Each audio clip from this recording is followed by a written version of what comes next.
Hey, have you heard the Virginia Lottery has a new Willy Wonka golden ticket scratcher that has a top prize of $100,000? Tell that to my automated golden ticket scratcher apparatus. You simply put the ticket in here, and the machine scratches it for you. And while we wait, we can play the Willy Wonka golden ticket online game with a top prize of $1 million. Just visit VALottery.com or use the lottery app. That's one impressive scratcher apparatus. Use it whenever. What's mine is yours. But hands off the scratcher. That Willy Wonka golden ticket is all mine. Hello, it is Ryan, and we could all use an extra bright spot in our day, couldn't we? Just to make up for things like sitting in traffic, doing the dishes, counting your steps, you know, all the mundane stuff. That is why I'm such a big fan of Chumba Casino. Chumba Casino has all your favorite social casino-style games that you can play for free anytime, anywhere with daily bonuses. That should brighten your day a little. Actually, a lot. So sign up now at ChumbaCasino.com. That's ChumbaCasino.com. No purchase necessary. VGW Group. Void where prohibited by law. See terms and conditions. 18+.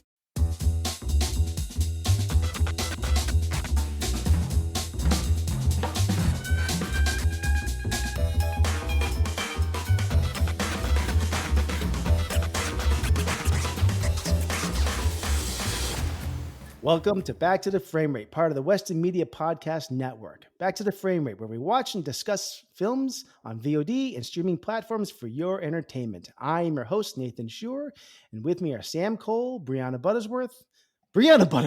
I put extra Buttersworth in there. I'll probably do that from time to time.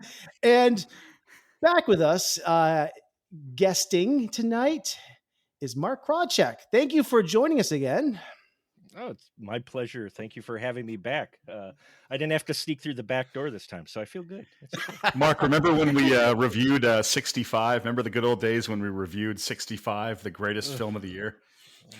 Sarcasm.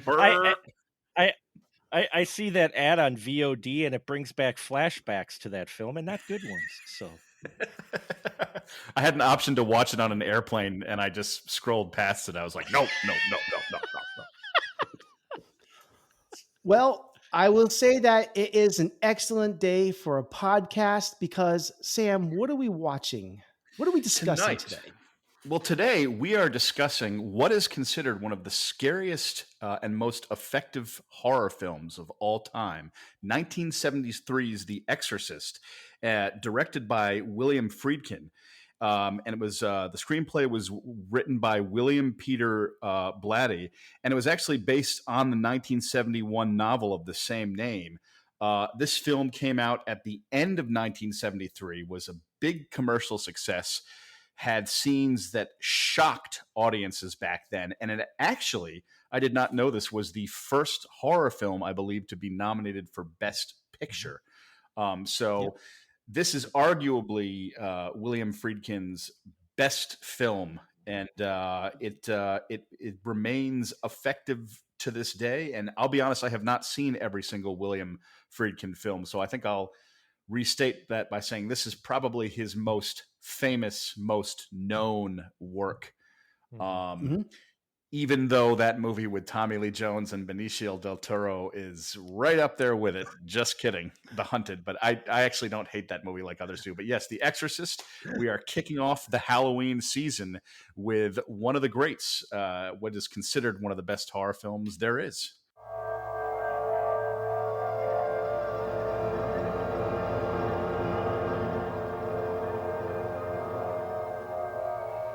Somewhere between science and superstition, there is another world. The world of darkness.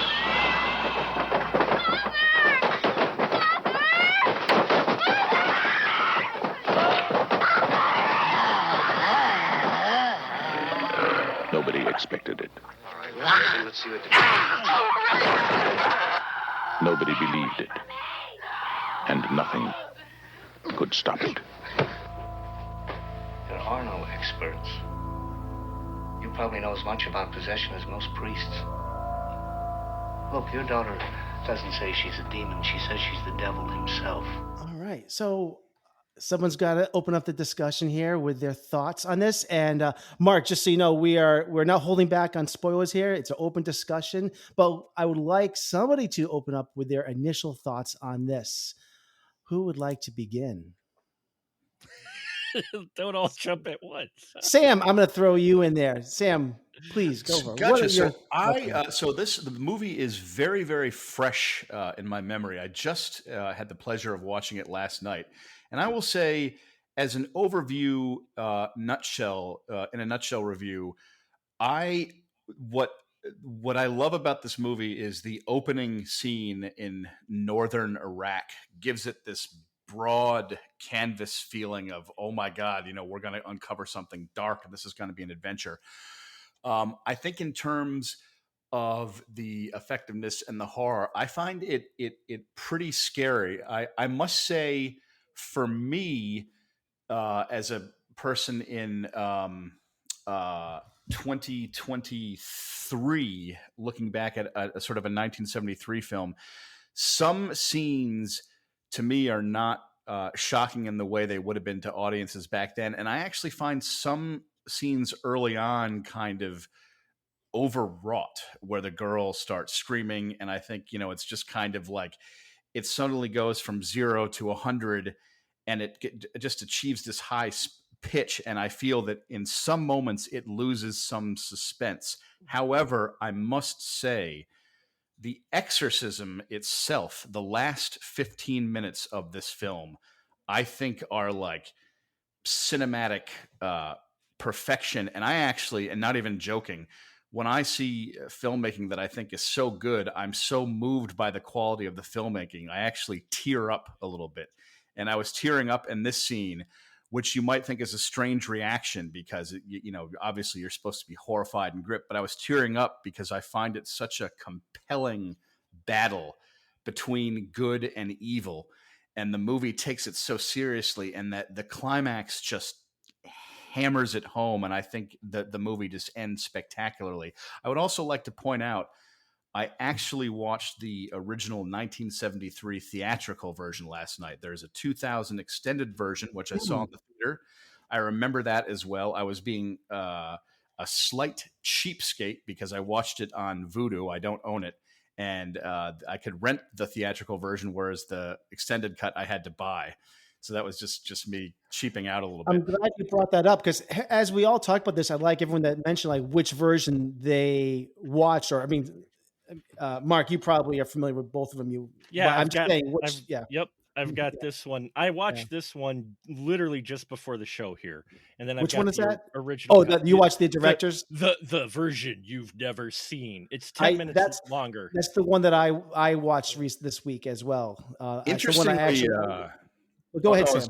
Sorry to interrupt. No, I was just going to say, interestingly enough, Roger Ebert actually, I read a review. He prefers the theatrical cut, and he feels that some of the additions are sort of hit or miss. The theatrical cut actually ends with the priest who's still alive just kind of staring down at the stairs, where apparently the extended cut ends with him and the detective walking down the street talking about movies that they like. Yeah. And Roger Ebert was like, what the hell was the point of that? But I can't comment because I haven't seen that version since 2000. I was impressed. And I like one thing, I'm ripping off Roger Ebert here, but I think this is a really good thing to say about the movie, is that the movie, it's very character based. We learn about the priest and his, his sick mother, and it's very kind of grounded.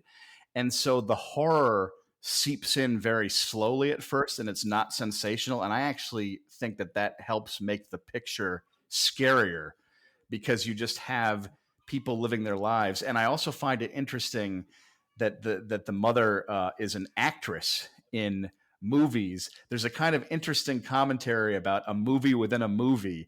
And I almost see that as a clever device to make you feel less safe, because the characters are they're making a movie, and the movie is lighthearted, and there's the Hollywood world, but the film is telling you subliminally what you're watching is not a movie. This is real life, and in the real world, there is a demonic presence that's about to invade her daughter.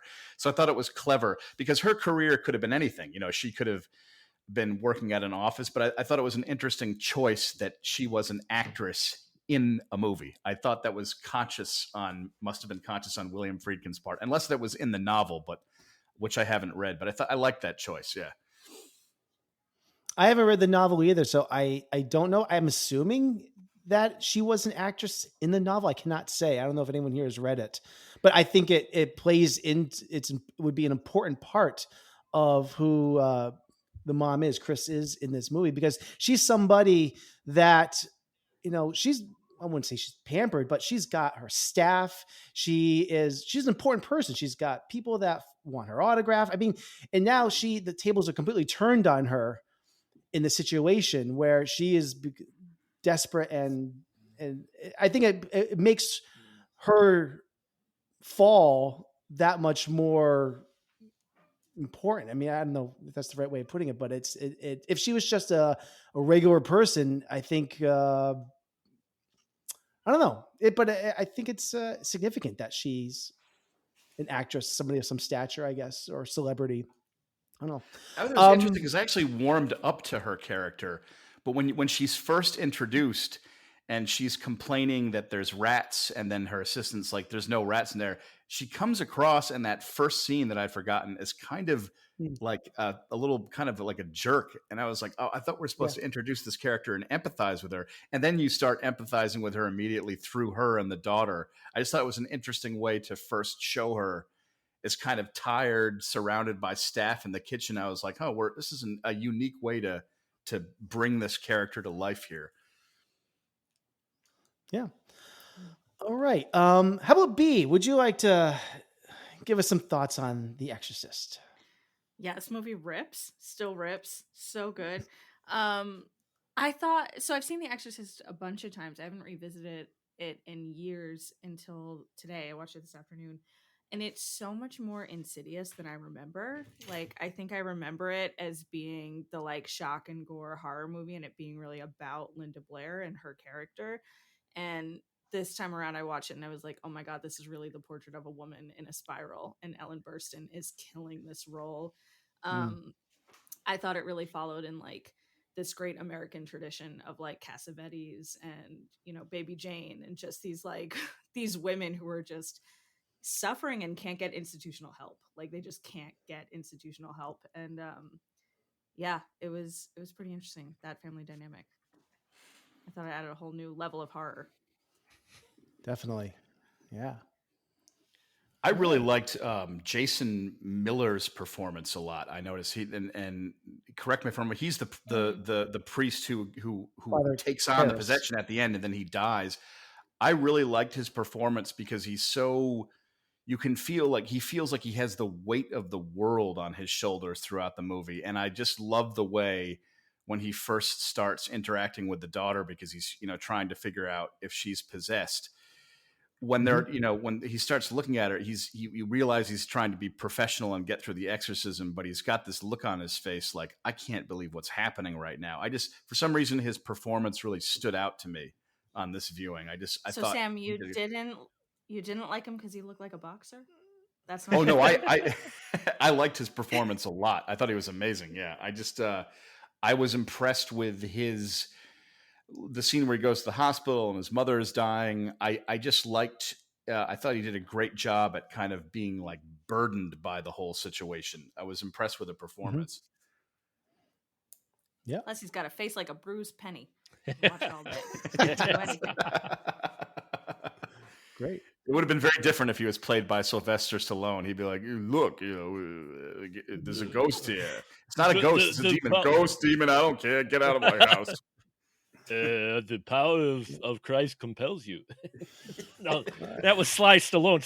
There you go. Sly Stallone and Arnold Schwarzenegger as the young priest and old priest. Yeah, he'd be like, "Jesus is awesome. You gotta follow Christ. Yeah, he'll get you out of this." The power of Christ compels you. The power of Christ compels you. That's what I'm saying. I'm just saying that the power of Christ compels you. Adrian, where are you at? No. Mark, what? Tell us your thoughts, please. I love The Exorcist. I don't think it's the scariest film ever made, but what I will say, but that's because I saw it not in 1973, because I was yet a twinkle in my father's eye. I wasn't born till 75. So, but I can imagine what the audience experienced first seeing this, because you didn't really get horror like this to that point. And even if there was anything even remotely similar, it was There's the nothing like this. It was in the B movie genre angle, something shocking or whatnot that only, you went to the grindhouse to see. So basically for wide audiences, for mainstream audiences, I can see where this film was extraordinarily shocking and scary for folks because they had not been exposed to something like this, to dare say Psycho, that type of level, to where it actually affected your mainstream audience. Now I consume horror every day just about. So, for a horror consumer, you watch this, it's effective. You're right. The last 15 minutes is very effective. And so many possession films have borrowed and copied and tried to grasp the same, they still follow the same formula pretty much that The Exorcist has set up, and you haven't really broken that mold too much. You had the Pope's Exorcist that came out recently, that I was watching it and going, man, this is like The Exorcist Light. I mean, I'm like sitting here going, this is really trying, but not, and they tried to do something a little different. But for the 73 Exorcist, there's great performances in here.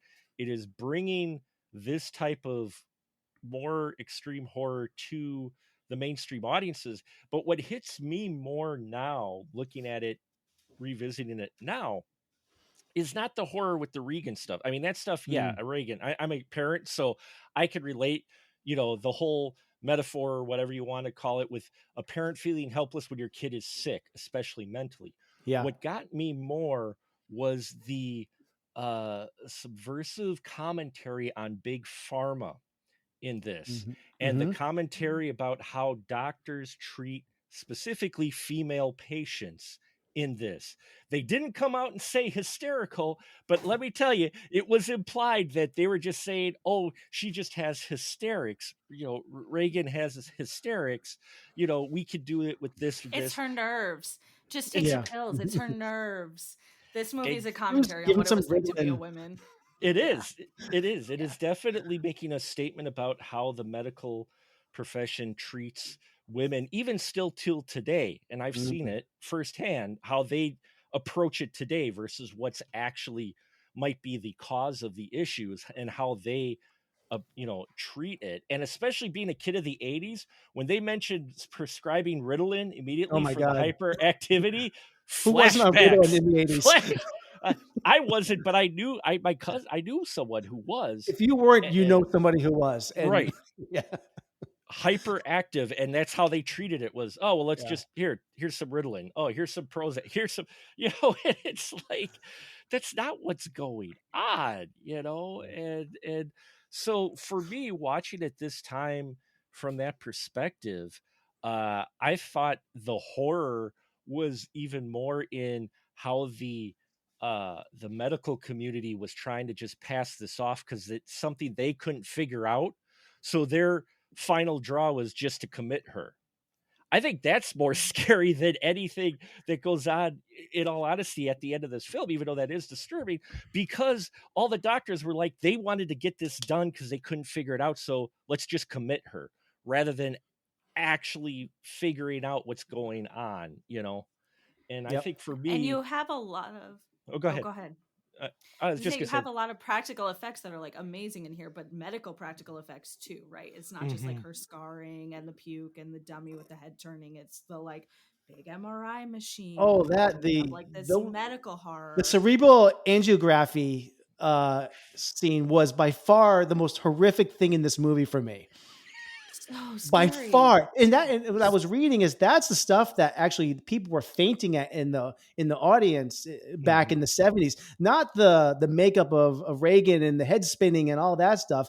It's those medical experiments that she was subjected to in this movie. That's the stuff that's because that stuff is the stuff that makes you throw up when you see like that blood squirting across her chest and all that. It's like, oh. Yeah.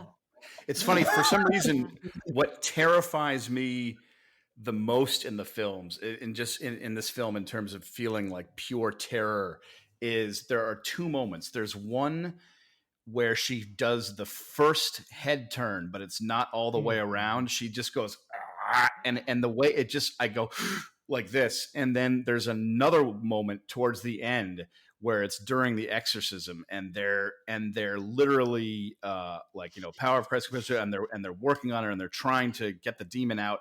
And there's this one shot that's zooming in on her looking at them, and she's just got these evil eyes, and she's doing this thing with her tongue going like, and for some reason, the first like 180-degree head turn and that moment.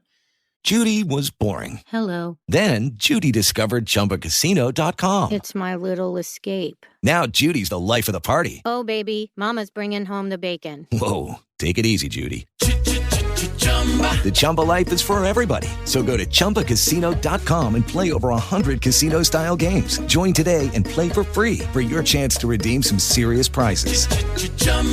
ChumbaCasino.com. No purchase necessary. Void where prohibited by law. 18 plus terms and conditions apply. See website for details. With the Lucky Land Slots, you can get lucky just about anywhere. This is your captain speaking. We've got clear runway and the weather's fine, but we're just going to circle up here a while and get lucky. No, nothing like that. It's just these cash prizes add up quick. So I suggest you sit back, keep your tray table upright, and start getting lucky. Play for free at LuckyLandSlots.com. Are you feeling lucky? No purchase necessary. Void where prohibited by law. 18 plus terms and conditions apply. See website for details. Absolutely terrifies me. Interestingly enough, the movie overall, I think, is very effective and scary. Mm-hmm. For me, there are other movies, for me personally, that scare me more. And the only way I can describe it is that I have a home in southern Massachusetts in the woods. For me, James Wan's The Conjuring is a movie that I could watch in the middle of the night, but when it ends and I just hear the house ticking and I've got this creepy feeling, whereas The Exorcist, I find it very effective and scary. But when the movie ends, I think about it. But I mean, I watched this right before going to sleep last night, and I was totally fine. And that's saying nothing bad against the film. There's some movies that have that just scare me more personally. I want to springboard off that. I haven't gotten to my thoughts on this yet, but we've all seen movies that I think are scarier, that even deal with like the devil and exorcisms. But I think what this film does is, for me, it rarely goes into the lives of the people and how it affects them. And I think that's what makes this movie really special, is that we've spent so much time with these characters, with Reagan, with her mom, with Father Karras. And this movie is, I think, immaculately paced, spending time with these characters. And then when we get to these horrific moments, we're invested in these characters. A movie today, when we see these movies, they're not doing this. We're right in the horror immediately. And that's what I love about this film, is that we see how the horror is affecting their lives and how it's destroying their lives, which seems really unique in a horror film. I don't even really think of this as a horror film. This is almost like it's almost like a theological horror, like exploration. It's horror seems secondary, like a psychological thriller with horrific moments in it. But it's really just here to I haven't really gotten to my thoughts, which let me jump on that now because we're getting ahead of ourselves. But we're going to get to that in a moment. But I've seen this movie. This is the third time I've ever seen this film. Each time has been a completely different experience. I saw this in my teens and it scared the crap out of me then. Maybe I was 16 or 17. And I saw it as a pure horror film then. And I remember I was drained afterwards. I saw it again in my 20s, and I think it was to lesser effect. But seeing this now with more mature eyes, I can honestly say I found all the iconic imagery and sequences that this film is so famous for, the projectile vomit, the head spinning, the grotesque moments, to not be scary or shocking at all to me. I agree. What I have grown to appreciate about this film is just the masterful storytelling that's taking place here. This movie is, yes, trying to shock audiences with those horrific moments, but like I said, I think this film is dealing with really the mystery of faith, and that's what I think is the underlying objective of this film. Well, there's also a parallelism to mental illness. I Mhm. mean, is really what it's addressing. I mean, even though you're dealing theologically, there's another angle you can look at it with. How do people in the medical profession and everything deal with mental illness, which Yeah.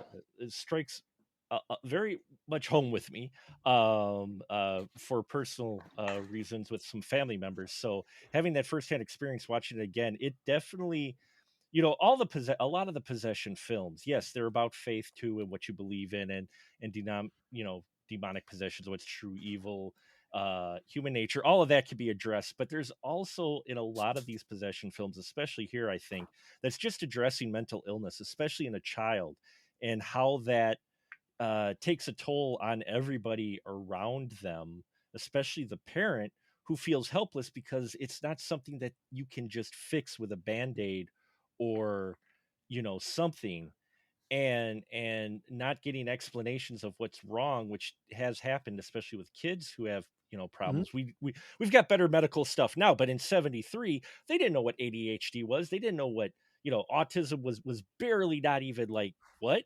uh you know and so you could see people who have those conditions back then being classified as possessed and trying to be discarded, and I think there's also that theme in here, as well as dealing with faith through your doctor, through the Father Karras.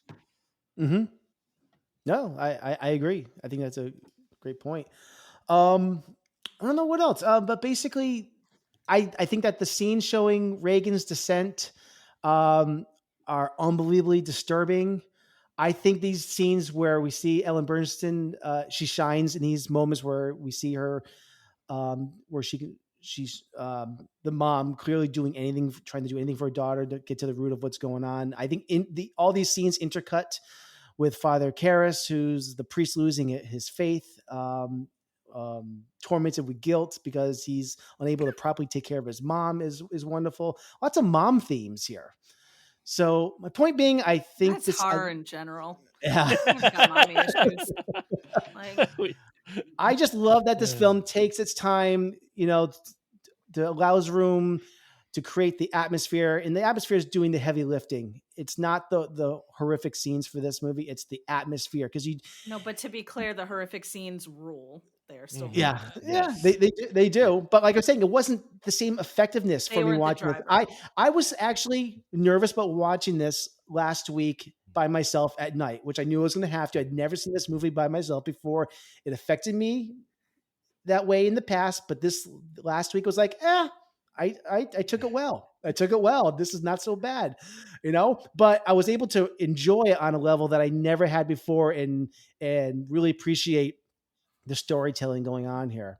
And I think it also helps that this film is so grounded in reality too. Even though the house I know is on a soundstage, I love that so much of this movie is taking place around Georgetown, and we get to really live in this They real filmed space. in Iraq. They filmed on Yeah. I just love there's so many movies in the 70s that just have this great like pacing to them, and so many films are so pumped up and amped today with music and sound effects and CGI that it's just so refreshing to watch this movie and let the scenes play out and the atmosphere exude all over the place and all the character moments. And I even love the party scene at her house, where like I know it's the director, the writer is like way too drunk and he's like calling that guy a Nazi, and it's just like it just was like just allowed time for that. I actually had a quick question for you, a plot related question, and this is something I've always wondered if I missed something or if it's supposed to be vague like that. But I always got the sense that Max von Sydow and Iraq they're at a dig site and they kind of dig up this evil presence, and there's the statue there.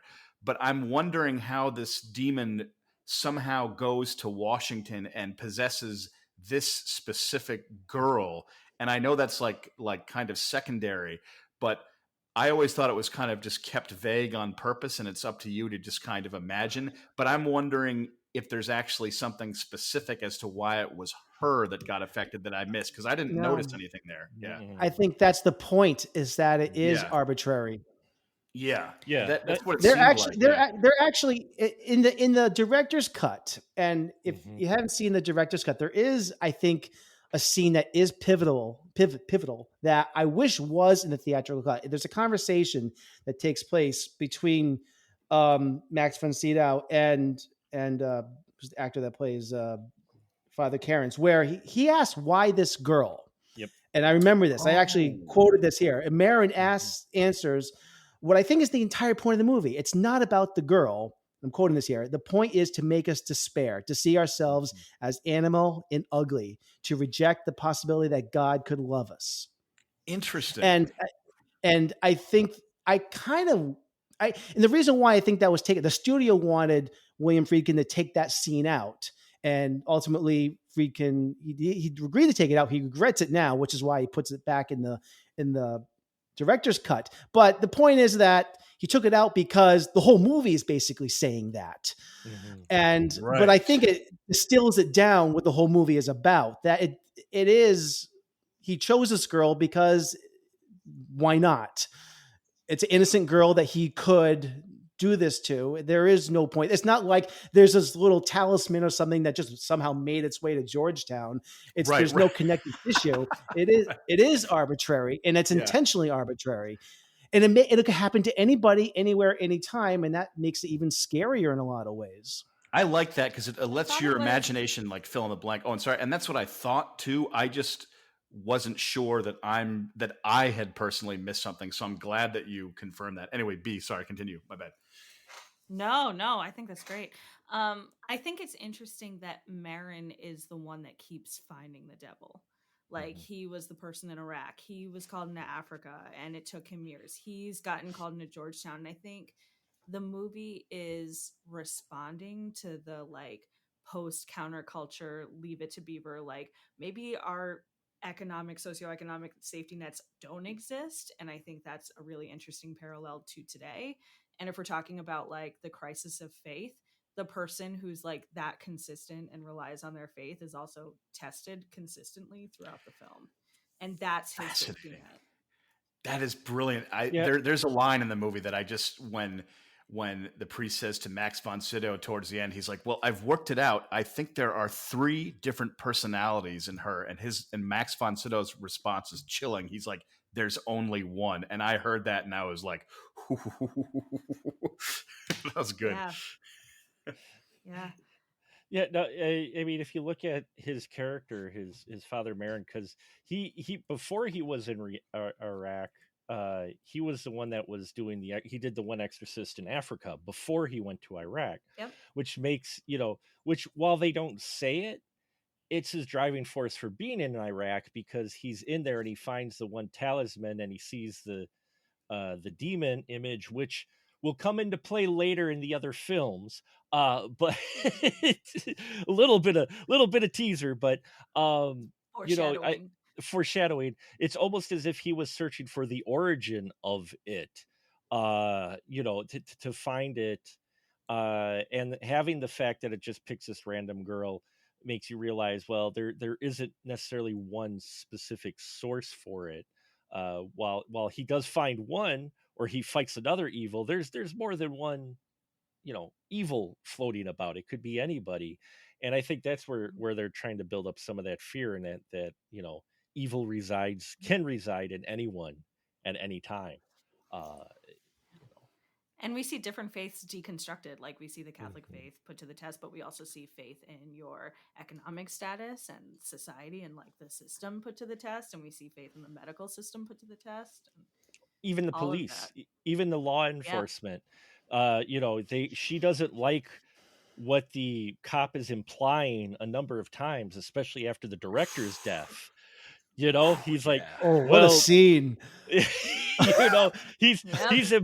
He's implying something that we all know what he's trying to imply, but he doesn't actually come out and say it. And I think that scene there between those two is one of the things that really sticks with you when you watch this film, even more so than the, FB Jesus and all that, that. Yeah. But what gets you is those moments, those performances where it's just those two characters and they both know what he's trying to say. And she's like, yeah, you're full of crap. And he's like, well, I might not be, and, Can I have your autograph? Yeah. That, And then I love that scene. Yeah. That look on her face when he says, "I'll take that second cup of coffee." Yeah. like well, what? Well, what I liked about that whole scene too is you can see it in her performance, Oh, she's which so is just good. she's That's so the good scene. in That's this. that's the scene of the movie. That is the scene. That is the performance of the movie from Ellen right there. Yeah, Yeah. because he mentions it, and you can see her deny it, but also the way she plays it, there's just this little voice, in the back of her head going, "Would he? No. Would he? No." And she's fighting it every time the cop brings it up, and Her faith is doubted. Exactly. Yeah. And I love it that he knows something is up, but he's so polite and kind about it. But he's on to the situation, and you're like, oof, this is so good. I like it. I love it when in films, if there's a detective or a character like that, when they're smart, and he clearly is a good detective, because I've seen too many movies where the detective is kind of like an idiot that sort of like, fine. And you're like, come on. He was actually ahead of me as an audience member figuring it out. I'm like, oh my God, she's the one that pushed him out the window. Oh my God. That was great. Yeah. It's like Columbo. Oh, I love Columbo. Definitely a Columbo reference there. Yeah. Definitely a Columbo. One more question, if you don't mind. You know what? We brought up the sound in this movie before, but I did. You know what's funny? You think about this movie, the little, I wouldn't say score for this. You think you recall this, but I was surprised in that there's so little of a score for this movie. But I love what they do. They fill that space with sound. And this film rightfully, I think, won Best Sound Mixing at the 74 Academy Awards. You got, the rats in the attic, those medical procedures, things like the phone ringing loudly and all those jarring sounds. The bed shaking. I just couldn't believe how, oh no, sorry. I was just gonna say in the sound when it's like she's struggling and there's the demon within her, so there'll be two voices at once, like you're just like, oh, creepy. Sorry. Yeah. I just wanted to bring up the sound mixing and the sound design of this was unbelievable, because I never really thought about it prior to this viewing. It was incredible. But that it's the sound in that's really is in place of that score that really is not in this movie at all. No, but it comes up. It comes up at the proper times, and it's a wonderful score. Although, if you listen to the entire track, which you don't really get in the movie, but you get on the album or whatnot, it is so 70s because you've got that part with the it's just creepy, kind of like Jaws or kind of like the Halloween theme. I mean, it's iconic. It reminded me a lot of really Halloween. sounded like Halloween. Yeah. There's a moment where Chris is walking back to the apartment and she passes by some kids in costume. Like, did John Carpenter just get the idea for Halloween from that moment right there? Well, I mean, that's the first time you actually hear pretty much any music is her coming back from the set. That's when the theme kicks in. But you don't get the whole thing, because if you listen to the whole thing, at one point a 70s guitar comes in and goes, and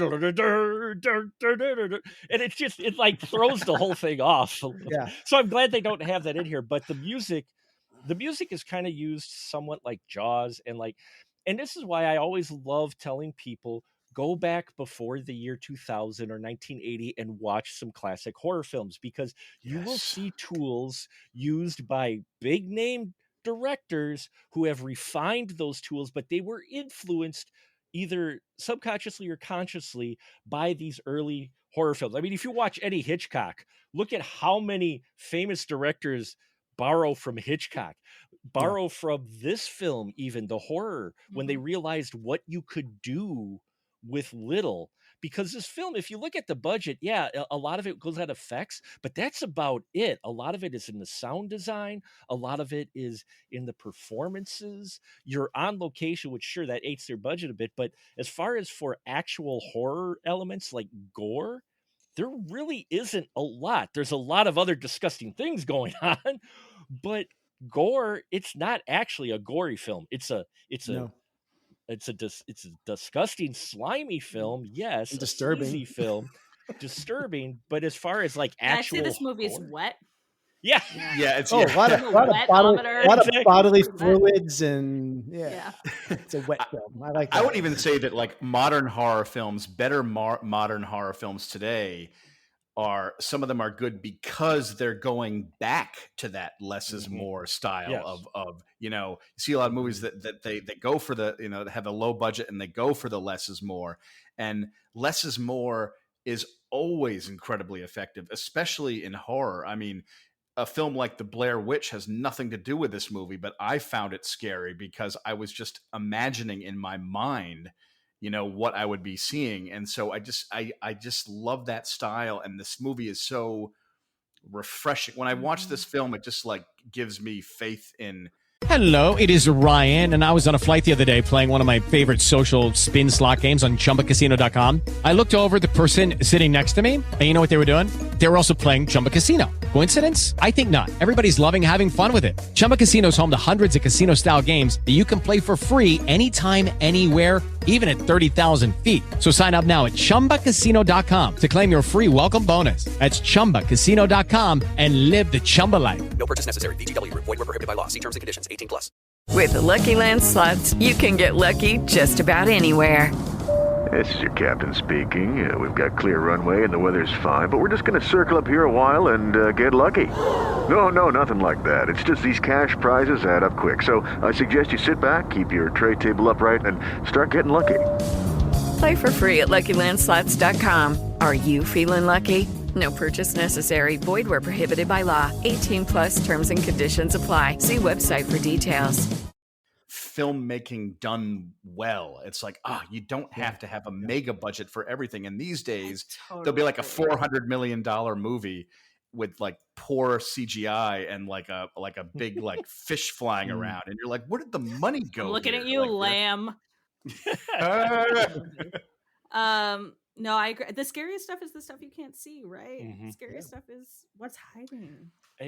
The old school sound design stuff, that's the way to go for real creepy stuff, because if you use, especially haunted house stuff, if you use stuff out of that's the stuff that creeps me out more than your jump scares. I get so tired when a film relies solely on jump scares to scare you. Yeah, I like because the if it's stuff- all jump scares, you start to just get irritated because you just feel kind of like, come on, stop. Whereas you get the stuff that's out of the corner of your eye.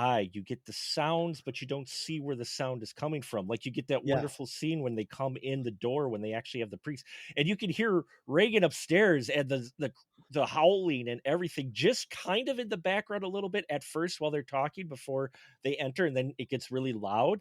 That part's a hell of a lot more creepy than build up music. Oh, boo, cat. I have issues with the use of negative space in framing, where you just know something's there, but like 9 out of 10 times nothing is there, but it's that 10th time where something is going to be there. One of the most effective things, the Insidious franchise, the last film. Oh my God! Don't get me started. I'm in the middle of those. I'm actually watching. I rewatched the first 3 of them in the last week. I like so good at that. I like the 2 movies with Lin Shaye, which are 3 and 4. I really love Lin Shaye anyway, so I love that they explored that part, and I loved the first one. But where I got effective by the first one isn't the jump scares. It's like the scene where you've got the demon guy behind him, like you saw in the trailer. The stuff out of the corner of your eye, the stuff in the background, the stuff that's there, but it's not really moving, but it's watching you. That type of stuff creeps me out. For me, The Shining terrifies me. Oh, The Shining terrifies me more so than this movie. Too. Actually, yeah, me too. The Shining is probably for me the scariest film for me still to this day. When they did the anniversary showing, my friend and I went to go see it on the big screen, and she chuckled as I squirmed. Still, 47-year-old guy squirming in his chair when the red rum part comes on. When that kid's saying red rum, forget it. Forget it. I am squirming and going, is this over yet? Is this over yet? It's so funny because you guys talk about negative space. I have to give a quick shout out to a not so good horror film, but it has one moment in it that really plays with that. It's from 1986's Poltergeist 2. And, you know, there's a lot of movies where negative space, Nathan, like you're saying, where it's like you think something's coming. This is one scene. There is no setup. It takes you totally by surprise. The kids are in the bathroom. And they're just, you know, having an argument over toothpaste. He's like, oh, come on. There's no setup. There's no indication of anything. And the kid moves out of the shot, and the mirror, instead of the mirror being there, it is replaced by a window looking into all these like skull faces. And they just stare at you at a second, and it comes out of nowhere. And you're like, oh my God, but it's perfect. And then the rest of the movie, but you know, it's fun. Yeah. Great. Okay. I think we've had a wonderful discussion about The Exorcist, and we can close the book on this. But before we do... Something in this field could be releasing the chemical into the air when there's too many of us together. Don't eyeball me, boy. I see your mother driving up and down the street looking at me. I'll be your stepfather by the week. It's a bad time, Bob. I'm serious. If I leave now, I'm not coming back. You ever hear the expression, you got a face only a mother can love? Let's just stay ahead of the wind.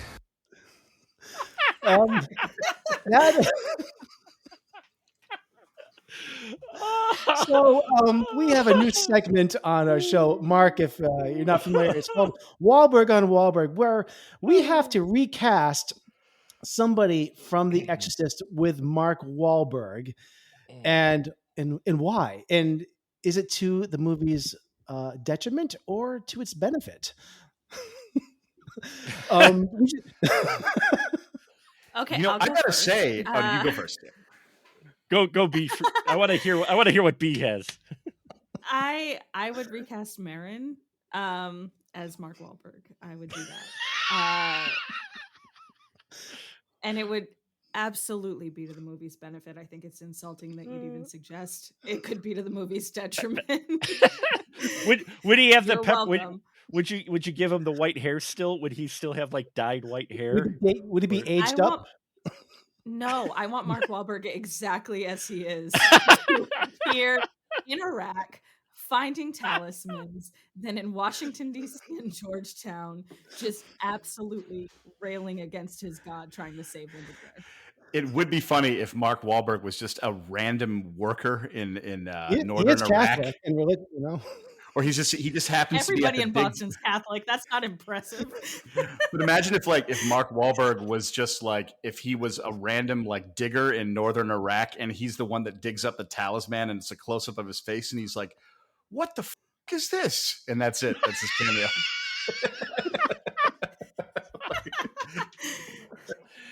I gotta say though, honestly, oddly enough, I feel Mark Wahlberg, I know the detective is an older role, but like Mark Wahlberg, I honestly think if he was the detective, I don't think he would I think he could do a pretty good job. Strangely, there's some roles where I could actually see him in this movie, like, which is interesting. Like he would not, it'd be odd casting, but I think he could do it, you know?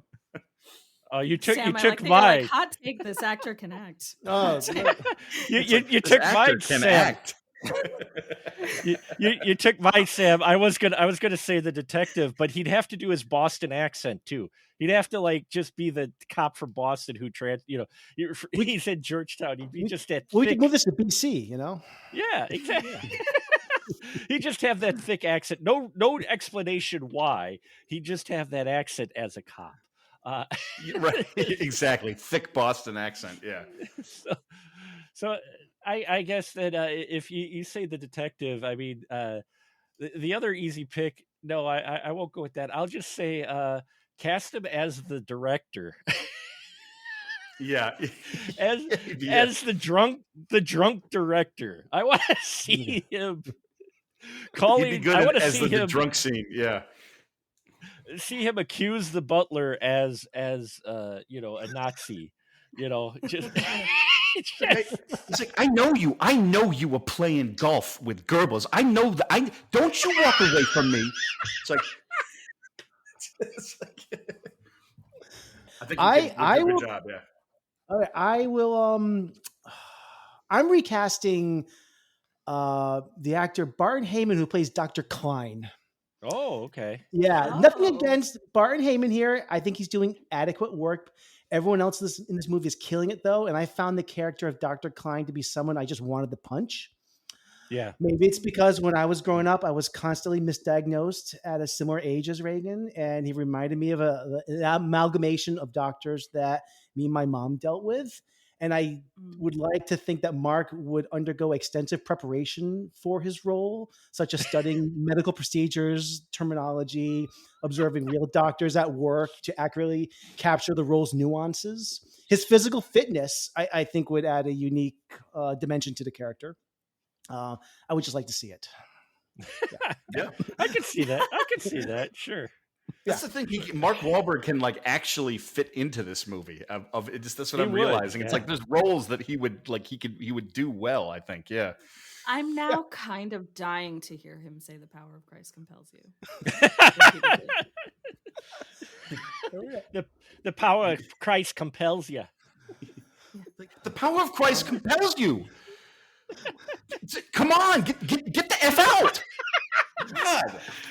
Wait, are you not listening to me? I said it compels you. He's like, you have to meet up with my best friend. His name is Jesus, and you should know him. You jerk. That moment where Karis is like stunned into silence, and Marin is like, hello. Yeah. The response. Karen, the response, like that would be so funny. Or you could have Alan Aldo would not work well as Max von Sydow. He'd be like, you're funny. You should mention. I was in the desert, and there was a talisman there that looks like the one that's in your attic. I know I'm crossing a line here, but I think your daughter might have a problem. All right. Thanks, everyone. Our Wahlberg on Wahlberg segment is derailing. But let's move on to our recommendation shelf. Sir, What? are either one of these any good? I don't watch movies. Well, have you heard anything about either one of them? I find it's best to stay out of other people's affairs. You mean you haven't heard anybody say anything about either one of these? Nope.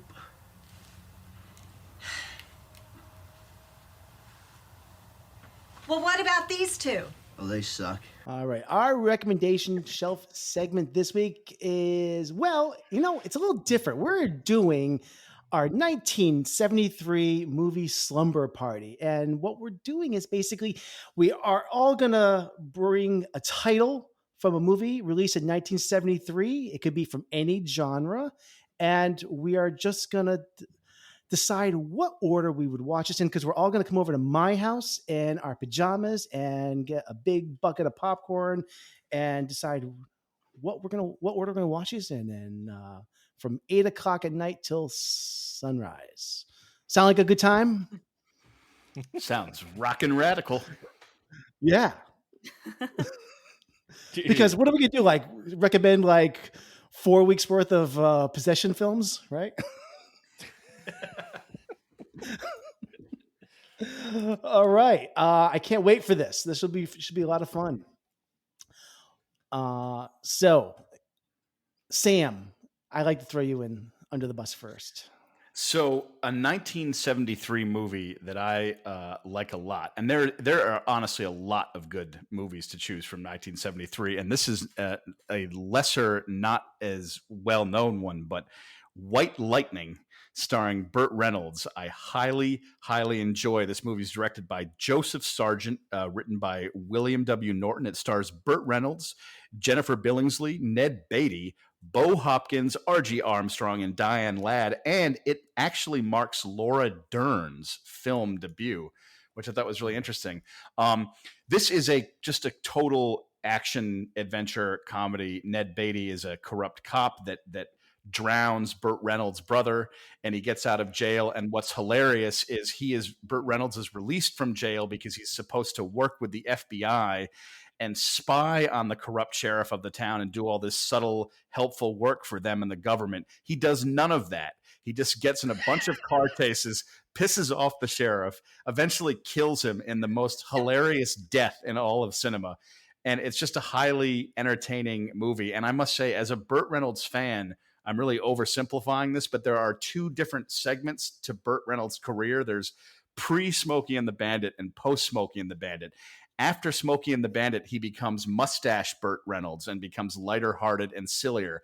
But I like early Deliverance, White Lightning, raw, younger Burt Reynolds, who's a tougher dude.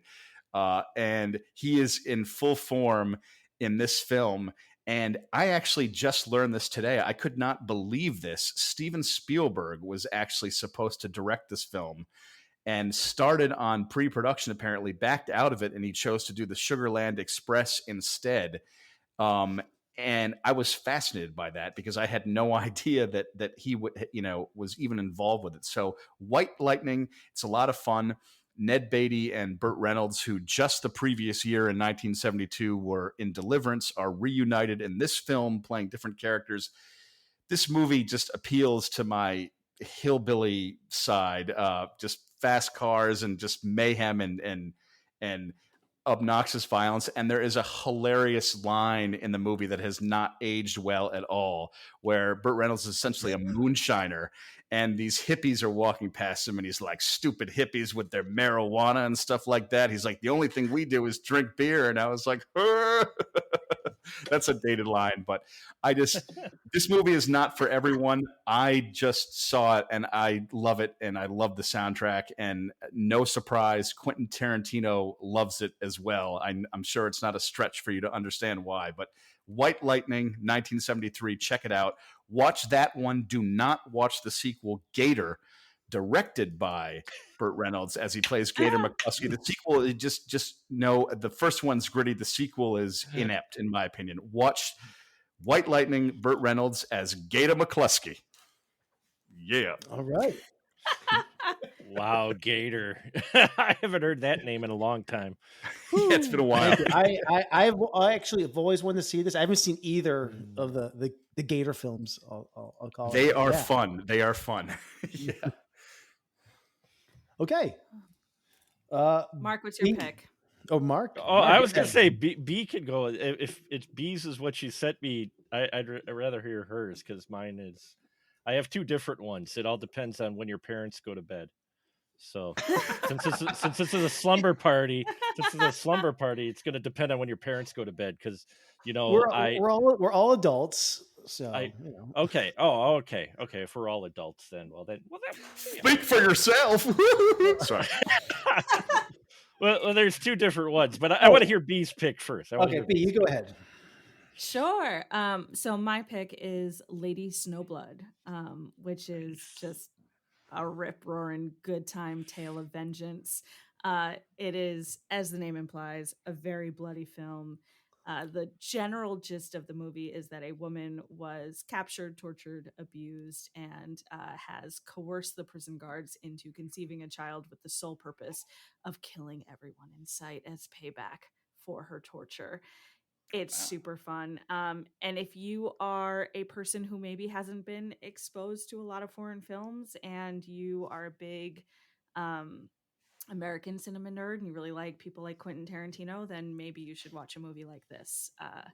Because I think he's going to come up a lot with the recommendation shelf. But this Kill Bill is a pretty one-to-one of Lady Snowblood. And I think Lady Snowblood does it with a lot more nuance and frankly fun. The costuming is awesome. The pacing is great. I can't say enough good things about it.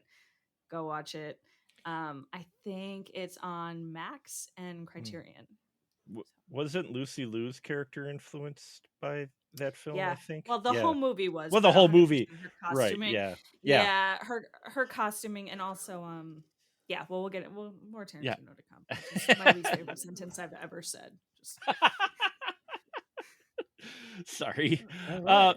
Well, Well, it depends on if you don't mind risque films, or if you like sci-fi. So we there's It's Mark. It's whatever you like. all right, fine. I'm gonna say it. Invasion of the Bee Girls.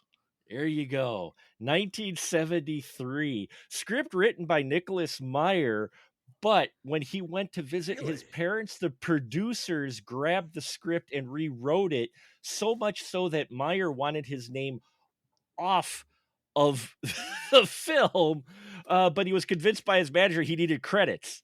And we all know that if you know Star Trek, you know Nicholas Meyer. I love Nicholas Meyer. Yeah. The guy who saved Star Trek, basically. Yeah. Okay. Incredible director. Yeah. So Invasion of the Bee Girls is about a group of women who are it's influenced by the scare of the Africanized wasps or bees that were around. But anyway, there's a cosmic force that turns Earth women into queen bees who end up killing men by sex. Okay, so there you go. And they start to convert more and more women as they build this hive of sorts of bee women to go. This movie sounds horny as hell. It is. It made the list. I forgot which site it was that said you only watch it for the nudity. It's one of those exploitation B films. If it checks all the boxes, okay, it checks all the boxes for when you think of grindhouse B sleaze exploitation film. It checks all those boxes, but at the same time, especially you watch it through you can just laugh because it is one of those just films that is just, it's so cheesy and over the top, and you just look at this going, wow, it's one of those, definitely you would see a late night movie, midnight movie, somebody owns a theater and happened to get a copy and show it, if you had a videotape of it, maybe, because it is 73, so just started with the videotapes, maybe, but not until probably 80s before you actually see it. But no, it's not a great film by any means. But if you're a B horror fan or just a B fan, no pun intended, no pun intended. Hey. It's one that you can put on your list and just you pop popcorn, you throw it in, you'd have it at a slumber part, sleep over your buddies. The parents went to bed and you snuck it on TV, so that was one of my picks. The other one was a lot safer, but still fun.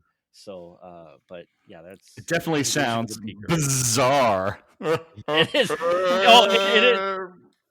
It is bizarre. The girl, the women, when they become bees, their eyes go completely black, right? Oh, and man. it just, and the way they dispatch the men as well, and way they turn them into bee, it's just, yeah, you're just watching it going, what is this movie? But at the same time, you can't help but enjoy the camp and the old school, exploitation factor. If you're a fan of those films, that's one got to be on your list.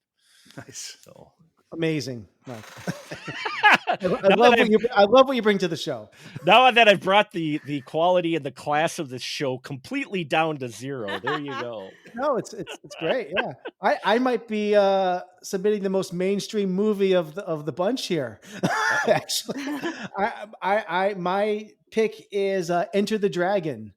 Which was directed by Robert Krause. And I say this movie has it all. It's part spy film, part action film, part blaxploitation film, but ultimately it's a badass martial arts film starring Bruce Lee, Jim Kelly, and honestly, I think the MVP of this movie is John Saxon. Yeah, John Saxon. Who, I mean, Bruce Lee is Bruce Lee, and he's great. But John Saxon is acting his ass off in this movie and kicking ass. This film has spectacular fight scenes. The look of this film is delicious. It's the colors are vivid and gorgeous. It takes place on this tropical island. And I'm not going to get into the details of the plot, but ultimately, several characters are brought together on this island for this martial arts tournament. There's some wonderful side characters, including like Bolo Young. American audiences probably know him from 88's Bloodsport with Jean-Claude Van Damme, a movie that is probably heavily influenced from this film. This would be Bruce Lee's final film before he passed away, and actually was released shortly after his death. it solidified him as a martial arts legend. I love this film, and it's just a romp. It's such a good time. This is where projects come to life. Our showrooms are designed to inspire with the latest products from top brands, curated in an inviting, hands-on environment, and a team of industry experts to support your project. We'll be there to make sure everything goes as planned, from product selection to delivery coordination. At Ferguson Bath, Kitchen, and Lighting Gallery, your project is our priority. Schedule your showroom consultation and see more from brands like Monogram at build.com/Ferguson. This is where projects come to life. Our showrooms are designed to inspire with the latest products from top brands, curated in an inviting, hands-on environment, and a team of industry experts to support your project. We'll be there to make sure everything goes as planned, from product selection to delivery coordination. At Ferguson Bath, Kitchen, and Lighting Gallery, your project is our priority. Schedule your showroom consultation and see more from brands like Monogram at build.com/Ferguson. And that's my pick. It's a wonderful martial arts film that set the formula for martial arts films and video games for decades to come. Yeah. Yeah. My Tarantino tieback is that Bruce Lee's jumpsuit inspired Uma Thurman's jumpsuit. Yeah. Yep, that's right. Yep. Yeah. We actually just covered The Big Boss on our podcast, which came just prior to Enter the Dragon, actually. By a couple of years, I think it was that was the first film where he was like on the marquee. It was Bruce Lee. And that film is wild too. If you've ever watched it, it's guys in an ice house fight. It's crazy. It's Criterion has a great Bruce Lee set. Oh, really? Nice. People are looking. I'm gonna have to look at that. Yeah. Fantastic. All right. So, this is important. Let's do this quickly. What order should we watch these movies in? So this is key. Because I it's hard for me to pull all-nighter these days, but the be able to stay awake to watch these movies is important. Because for me, I'm gonna start off with White Lightning, because I want to start off with something kind of fun that's going to really get the juices flowing in the beginning. I love Burt Reynolds, and I think I want to start off with a Burt Reynolds movie to start my night. I hear that. Yeah. Yeah, I think that's how I want to start my night. I'm going to follow it up with Lady Snowblood. I haven't seen that one, and because I feel like I want my full attention for that movie, because that's a new one for me. Enter the Dragon. I think we'll be starting that around 1 a.m, and that will be a good time to start that. And at 3 a.m, when I really need a kick in the ass, we're gonna throw in Invasion of the B-Girls, because I don't think it needs my full attention to enjoy it. But if there's some nudity, I'll be like, oh, okay, here we're going still here. There's creative kills and nudity, so yeah. So that's the movie I need to be keep tipsy going. for. Yeah. Yeah. That's my order. That's a good order. That is a good order. Anyone else want to have an order they want to put this in? No, I kind of think you nailed it. Yeah, I did nail it. Yeah. Okay, done. I might have to do this next weekend. That's your playlist. Yeah, right. That's my playlist. All right, nailed it. First try. Nailed it. All right, let's move on to our next segment. We're moving along here well. Our movie musings, where each of us it's not mandatory, but if anybody wants to just mention what they have been watching over the past week, any highlights, and it could be things that we watched or things that we want to watch or just kind of throw out there. This is the moment to do it before we wrap up the show this week. I was just going to jump in briefly and say it's not a movie, but on Disney Plus, I've actually been watching Ahsoka, the Star Wars show, and I'm on episode 4 now. And I have to say, I'm actually really excited to see the rest of it, because I got to be honest, I found the first episode incredibly slow and kind of dull. And I was like, man, this Star Wars, this is like putting me to sleep. I'm a little worried about this. And then the plot kicked in and I was like, wait a minute, wait a minute, this is the most creative, interesting Star Wars story that I have seen in a while. Now I'm riveted. And I actually just watched episode 4 the other night, and I felt the feeling of that I haven't felt in a while from Star Wars, of being a kid with this like sense of wonder. And I was like, oh my God, like this is actually really on the money, to the point where I was like, wait a minute, is Star Wars like course correcting and getting awesome again? Because all of a sudden I was like, wow, like I was really surprised and impressed. I'm going to watch episode 5 tonight, possibly 6. I can't wait. So I recommend the show, and just be willing to get past a slow burn. It's certainly not bad in the beginning, but it took a while to get moving. And now I am riveted. I was not expecting that. I can't believe how awesome this show is. So I'm kind of excited. Yeah, and that's it for me. But yeah. Oh wait, you're in for such a treat with episode 5 and 6. Oh, I can't wait. Awesome.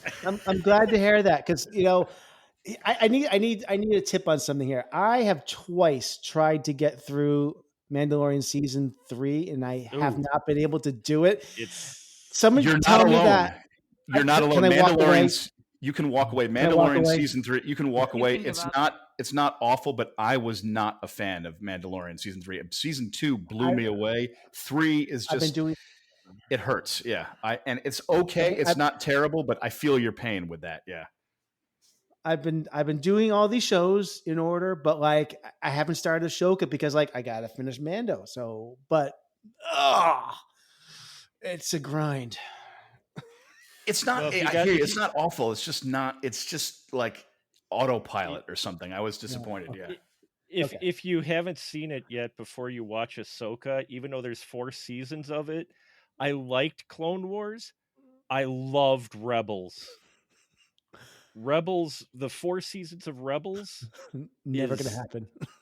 No, you're not gonna watch it. It's I've seen a few episodes, Wars. and I liked it. And Clone Wars even surprised me at how there's something. It's imperative with Star Wars for they have to get the creative action right, and I don't quite know how to explain it, but Ahsoka episode 4, when they're like, without saying it away, when they land in this forest, I was just like, like I was transported. There was wonder in my eyes. I could not believe I was back, and I was like, this is what I like about Star Wars, and I haven't felt this for a while. I felt it in Mandalorian season 2. Yeah. Okay. Ahsoka is like the 5th season of Rebels. Rebels has probably the best Obi-Wan moment that we've seen post original trilogy. Seriously, there's an episode in Rebels involving Obi-Wan that episode is better than the entire season of Obi-Wan. Okay. And the vision I of the highly story, recommend Rebels. I will watch Rebels, and I'll just say that the vision and the story that is unfolding in Ahsoka, there's so much more care in that than the sequel trilogy with like Last Jedi and Rise of Skywalker. To me, it just got very muddled story wise, and I was like, this is great. So I feel hopeful for Star Wars' future, and it actually makes me excited for whatever the first film that comes out, Christmas 2025, but like count me in, I'm on board. Yeah. Okay. Well, maybe I will make the move to the next show. All right. B, anything you want to offer up? I want to go see A Haunting in Venice. Yes. It was a good time at the movies. Oh, yes. It was a good time. I'm so glad to hear that. It's my first. Yeah, it was my first crack at the Branagh Christie installments. I haven't seen the other 2 for no reason other than I haven't seen them. It's not on principle. But this was great. It reminded me, not in substance or style, but it sort of felt like Confess Fletch to me, the John Hamm remake, in which I was like, just do one of these a year. Just pump out good enough movies that get me to the theater. Like, they're consistent, they're fun, I can bring people to them, they're a nice time. I thought it was great. Yeah. If you like Haunted in Venice, you'll like the other 2, though. My wife and I love them. My wife doesn't go to many movies, but there's certain movies that she'll go see in the theater. A lot of them she can wait for. But the Kenneth Branagh Poirot, because she's a huge fan. She's got the box set, the actual box set with all the BBC shows on it and everything, the Blu-ray. So she just loves it. And we love these shows, even though we're the youngest audience members most of the time in these movies, both the Death of the Nile and the Murder on the Orient Express. We were the youngest couple in the audience. Oh my and gosh. this one, we were almost the youngest couple in the audience for A Haunting in Venice. But they're classy films. You're absolutely right. They're not breaking ground. Yes, they follow a murder mystery formula, but they're so classy and just well crafted that They're just well done. Like, Yeah. they're just, like, I don't need an inventive chocolate chip cookie. I just need something Yeah. super yummy. And, like, that's sort of the sweet spot that these movies hit for me. It's just They're kind a of pleasure like to any time of watch. the Yeah. year. And I have not seen the third Yeah. one. I've seen the first two, and they're just classy is a good word. They're a pleasure to watch. They're well made. They're likable, and you're entertained, and it's just they're fun. They're a lot of fun. Mm-hmm. How Yeah, many? and I How would many? literally give my left arm to be in a seance with Michelle Yeoh. So Yeah, right? sounds cool. How many books did Agatha Christie write that feature the character that Kenneth Branagh is playing in this? My unscientific guess is like 1 million. Because there's only been so many movies. I mean, there was several of these movies made in the 70s or 60s or so. So I don't know if there's a endless supply of stories. There's I don't know. 33. Fun fact about me or good friend B is I've never read a single book, so I can tell you. 33 novels are made with Poirot, and the BBC had adapted most of those in its TV show with their 1 hour specials, or they did TV movies. In fact, they adapted the story that A Haunting in Venice is loosely based on. And I learned all this from my wife just recently. The movie that it's based off of is based off of a short, it's more like a novella that Agatha Christie wrote called Halloween Night. And the BBC did adapt that, and it's really different than the movie, but both are really good in their own right. Though the BBC is definitely, it's a TV movie budget. That's what they had. BBC has limited budget, but it's still that story, and both are really solid. And yeah, they're fun. Okay. Definitely fun. Mark, anything you want to highlight that you watched or want to watch? Well, she took what I was going to say, A Haunting in Venice, which is fine. No, it's fine. We talked about it. Yeah, it's fine. It's fine. Oh man, what have I been watching recently? Mine is a show as well. It's mentioned Ahsoka, which is really good, is what I've been watching. It's actually a show I watched. I just binged the first season. You've got to kind of be into anime, but One Piece is actually a lot of fun. It's on Netflix. It's an adaptation of the anime that has had over 1,000 episodes. It's still going. That show is still going. And Netflix did a live action of it. And I sat down and like, okay, I'll watch the first episode. And I ended up binging it over the course of the weekend. It's one of those where I like, well, okay, fine. I've got to watch this one now, and so I had to watch them. Watch them all. And my son actually sat down and watched them with me as well, because he likes anime. And the live action adaptation, it's crazy, it's wild, but they do well with it. I liked Cowboy Bebop adaptation that they did too. I was very sad that they canceled it after one season. I think that was a mistake, because I thought they really did well with that one too. And so it's good to hear that this has got a second season, because it's a lot of fun. They're cinematic. They got a huge budget for the show. It's like, if you like kind of a weird variation of Pirates of the Caribbean of sorts, that's what this is. I mean, it's got some child spirit to it. There's a little more maturity to it as well, but the characters are a lot of fun, and it's worth it. I think it's worth it. So cool. Right. Okay. I saw a few things. I'll try to do these really quick, but I do want to say that I saw a 1957 film directed by Stanley Kubrick, one of my favorites of all time, Paths of Glory. I've seen this a couple times.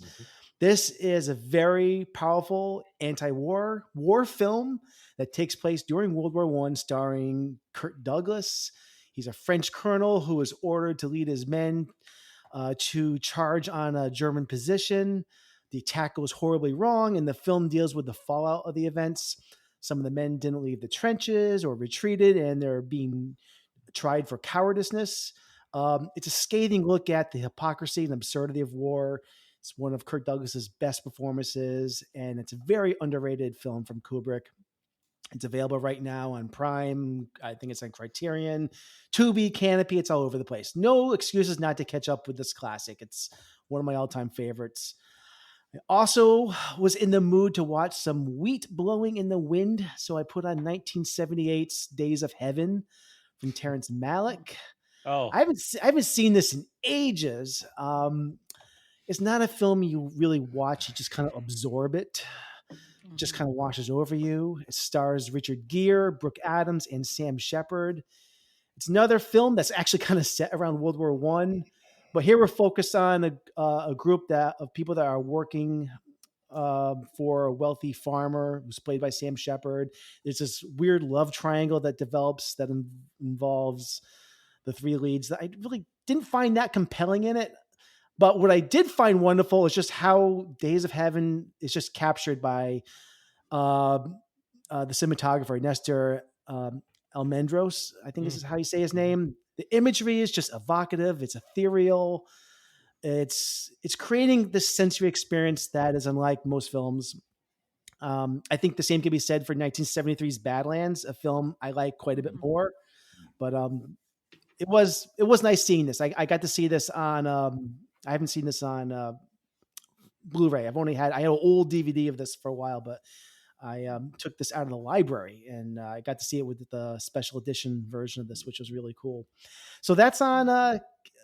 You can watch on Canopy and on Paramount Plus. So these are two films I watched. Oh, I also saw last night because I'm a masochist on Prime Video. For some reason, I was in the mood for a Denzel Washington film, and I was in the mood for Ricochet. But Ricochet is not available anywhere. Ricochet is not available, so I watched Virtuosity. Which is not a good movie, but I saw it in the 90s. I'm like, I wonder if Virtuosity holds up. No. It does It not. does have Denzel Washington in it. So It does have Denzel Washington in it. This is, by the way, I didn't realize this. This is directed by Brett Leonard, who also did The Lawnmower Man. Yes. I never made nuts. Yeah. The Lawnmower Man is whack. Yeah. I never made the connection. This was the same director. But if you wanted a cyber thriller in the 90s, there was one director to go to. Yeah, it's this movie is not good, but it does have a pretty much batshit crazy performance from Russell Crowe. Yep. That is all I can really say about it. But it's you can get that anywhere else. You could watch Unhinged and get that. Yeah, but you got Russell Crowe and Denzel in it. So I mean that there's a reason why people watch Johnny Mnemonic. It's not for the story. It's because people like Keanu Reeves. That's why they watch Johnny Mnemonic. I just watched that last week and I was so disappointed in it. Did you watch the black and white version or the color? Because according to the director, the black and white version is the better way and the more intended way to watch Johnny Mnemonic. I didn't know that. Great question. I don't care. I knew I could be when I saw when he was talking about black and white versus color. I saw your eyes roll, and you're like, "Nope, it's not going to help. Don't like the movie." Yeah. It was, I don't know how you First of all, 90s tech movies. I love when they're just like, we gotta get the control out to the GPS, and it's got a zip file. Like that's hilarious, and it had zero camp. Come on. Oh, hey, I work in IT in my day job. I've done IT work for 25 years. Let me tell you, watching hackers is one of the most entertaining yet painful things to watch because you go, that's not how any of that works. I will say quickly that best most dated line about technology is in 1992's Honey, I Blew Up the Kid. And the villain is like, Zelensky, we have all the files on your shrinking project. And he's like, we have the capacity to store 65 gigabytes. And I was like, whoa, 65 gigabytes. Whoa, shit. At least that one like technically makes sense in a sentence. A lot Yeah, of yeah, exactly. The coherent thought. Damn, All Nathan, right. you had a Did week. we cover everybody? I think so. I think we so. All right. Yeah. Last announcement I'll make before we wrap it up. We have a newsletter that went out today, our first newsletter called Frame Rate Monthly, which is pretty cool. And if you are not receiving it, you can sign up. You can email us at backtotheframerate@gmail.com. And basically it is going to be something that we put out every month, which is pretty exciting. You can get links to past episodes, stories about what we're going to be talking about in upcoming shows. So it's pretty cool. We hope to expand on it down the road, but yeah, that's pretty cool news. So I'll put a link to that in the show notes. So there we go. That's a show. Thank you, Mark, once again for gracing us with your presence. Always a pleasure. Thank you for having me. It's a lot of fun talking to you folks. I love movies, and getting to talk and share it with other people who love movies. That's why I love doing this so much. Yeah. So we appreciate you. Thank you. All right. Back to the Frame Rate is part of the Weston Media Podcast Network. You can email us directly at backtotheframerate@gmail.com. Hit us up on Facebook and Instagram at Back to the Frame Rate. You can find past episodes of the show and other podcasts from the Weston Media Podcast Network on our website, and I'll drop the link in the show notes. And of course, the best way of helping us out is to share our episodes on your social media feeds. Spread the word. Thank you. That is it. The show is over. Goodbye.